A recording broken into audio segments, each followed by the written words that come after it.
versus Street Fighter!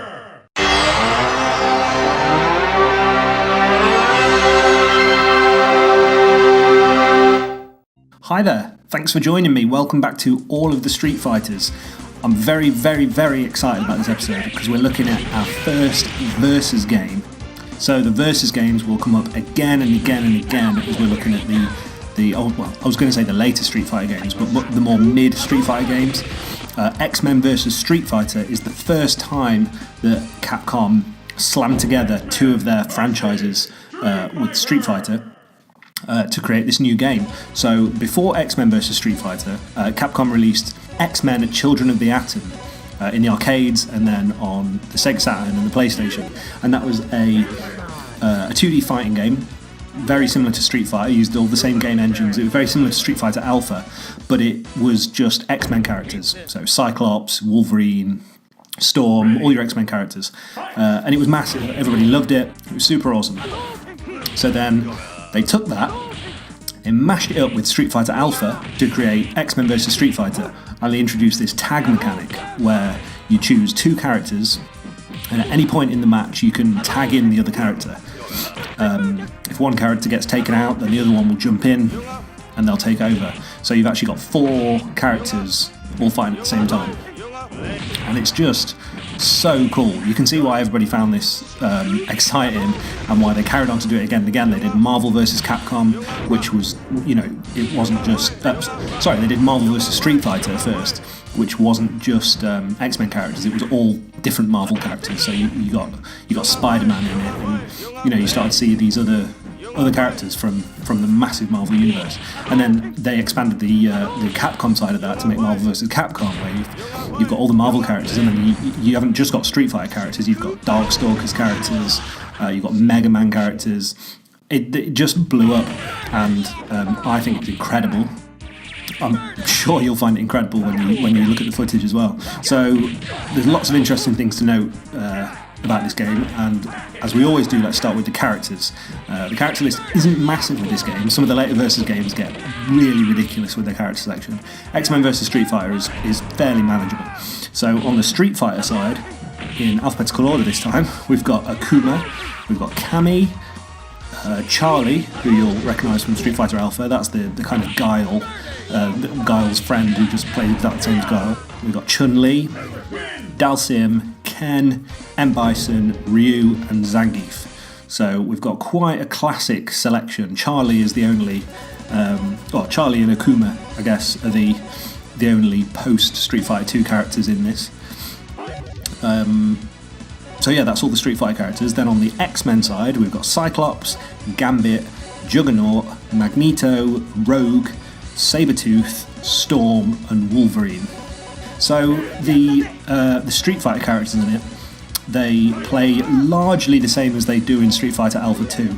The game is very much based on Alpha 2, but the differences being that they've made some of their moves more comic booky. So a great example of this is Ryu's Hadouken and Ken's Hadouken. They're massive in this game.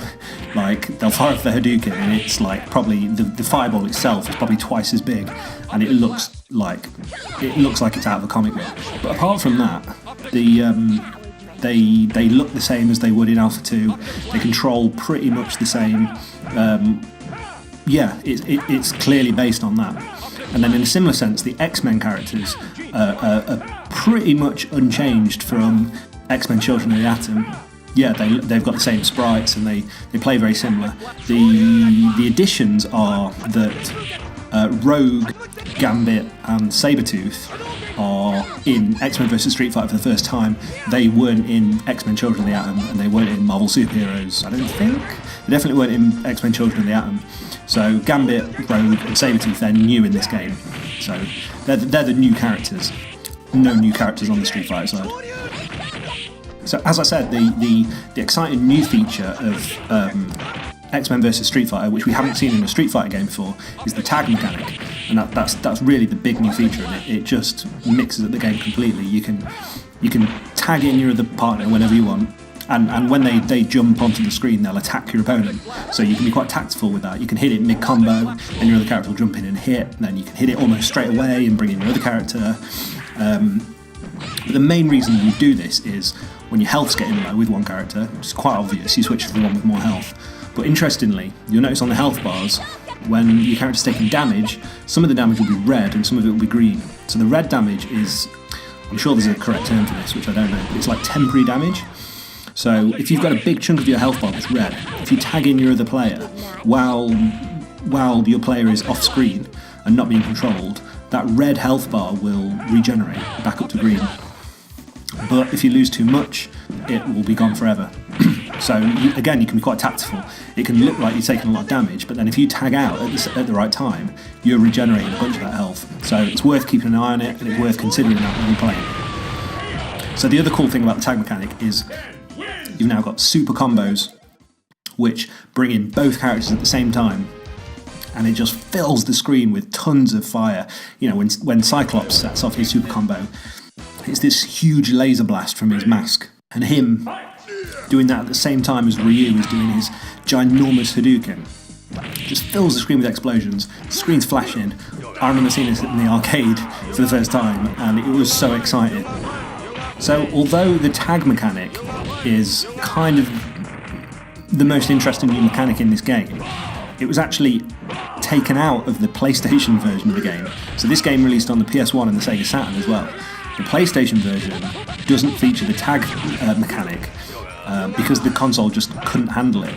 So, the PlayStation 1 and the Saturn are often compared, and the Saturn normally comes out of those comparisons weaker. It couldn't handle 3D graphics as well. It couldn't do transparency effects. It was very much designed as a powerful 2D console, as a successor to the Mega Drive, basically.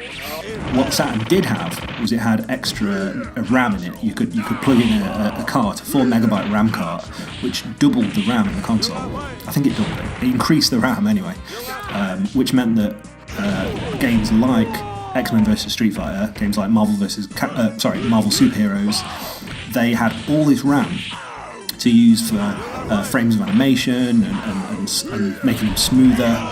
And the Sega Saturn version of X-Men vs Street Fighter, from what I can read on the internet, I can't say this with 100% certainty, but the internet tells me it's 100% arcade perfect, which is absolutely massive because the PlayStation version has huge compromises. It's missing one of the main gameplay mechanics of the game. It's also missing tons of frames of animation. It just doesn't feel as good to play.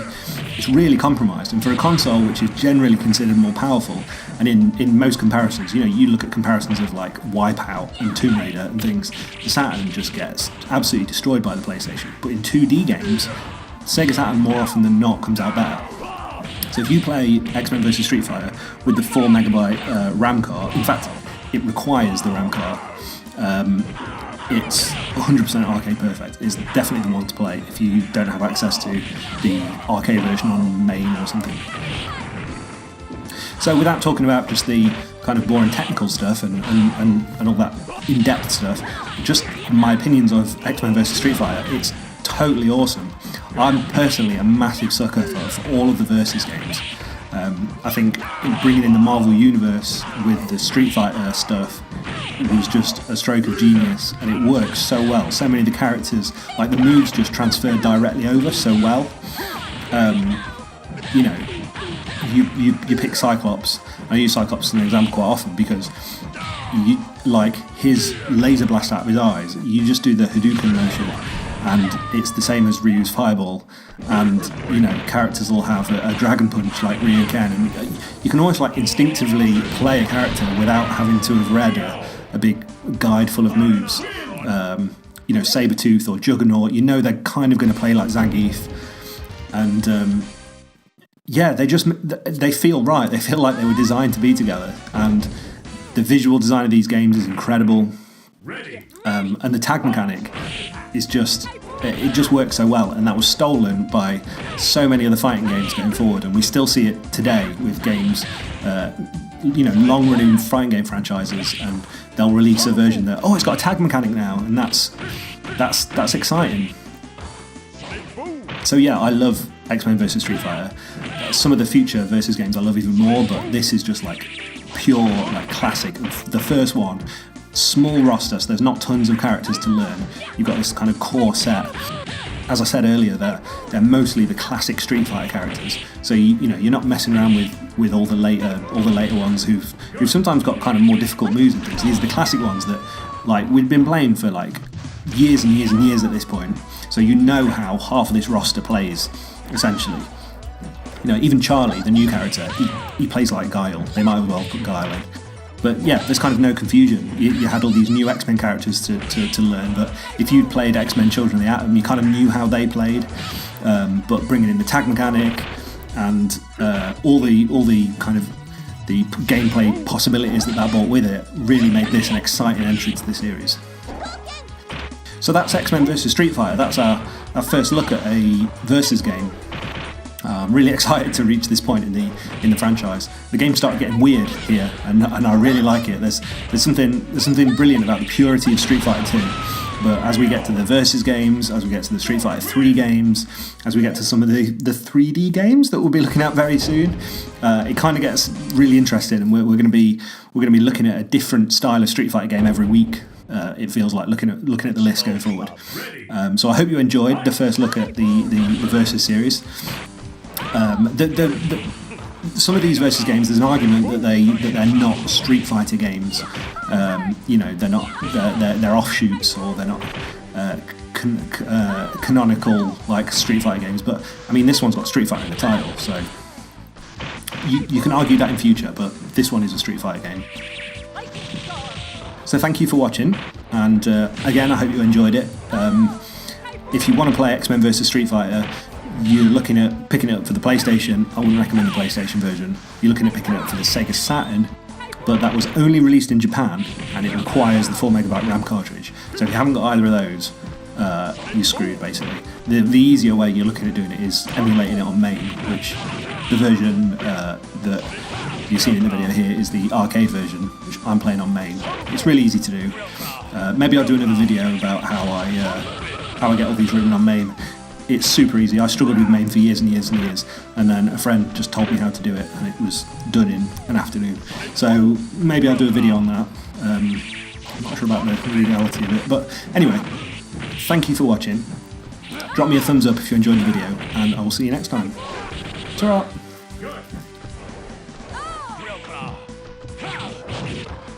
Let's go.